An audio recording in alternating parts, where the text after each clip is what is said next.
اعوذ باللہ من الشیطان اللعین الرجیم بسم اللہ الرحمن الرحیم الحمد لأہلہ والصلاة علی اہلہا اما بعد۔ ماہ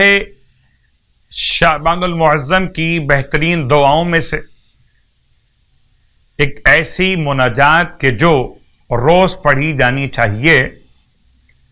اور انشاءاللہ صاحبان ایمان روز پڑھ رہے ہوں گے، اس کے جملوں سے کل بھی استفادہ کیا اور آج بھی استفادہ کرنا چاہتے ہیں۔ فقط حربت الیک، امام فرماتے اے خدا، اب اس طرح کہیے کہ اے خدا میں تیری طرف دوڑ کے آیا ہوں، اور وقفت بین یدیک، میں تیرے سامنے کھڑا ہوا ہوں، مستقینا لک، حالت بیچارگی میں، متضرعا الیک، اور حالت گریہ وزاری میں،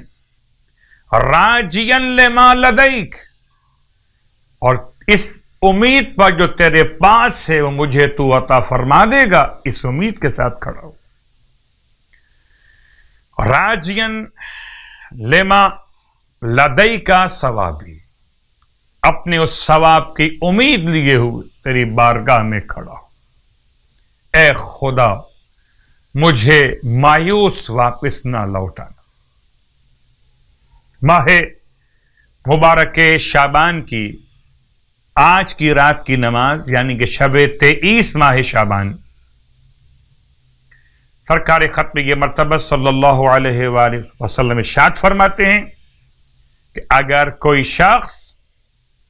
30 رکعت نماز بجا لائے، آج کی رات کی نماز 30 رکعت،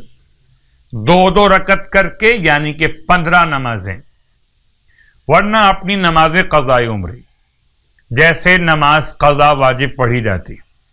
یا یہ مستحب نماز 30 رکعت، کس طرح پڑھنا ہے کہ ہر رکعت میں الحمد کے بعد سورہ زلزال کو 1 مرتبہ پڑھنا ہے۔ زبانی یاد نہ ہو،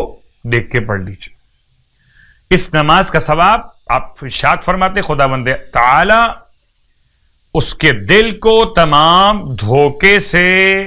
ملاوٹ سے آزادی عطا فرمائے گا، دل میں کوئی ملاوٹ اور مکر و فریب باقی نہ رہے گا، اور خداوند عالم اس کے سینے کو اسلام کے لیے کشادہ فرمائے گا، اور اسے اس حالت میں اٹھائے گا قیامت کے دن کہ اس کا چہرہ 14ویں رات کے چاند کی طرح چمک رہا ہوگا۔ پھر صلی اللہ علیہ وآلہ وسلم نے ارشاد فرمایا ماہ مبارک شعبان کے روزوں کے روایت کے ذیل میں کہ جو شخص ماہ شعبان کے 23 روزے مکمل کر لے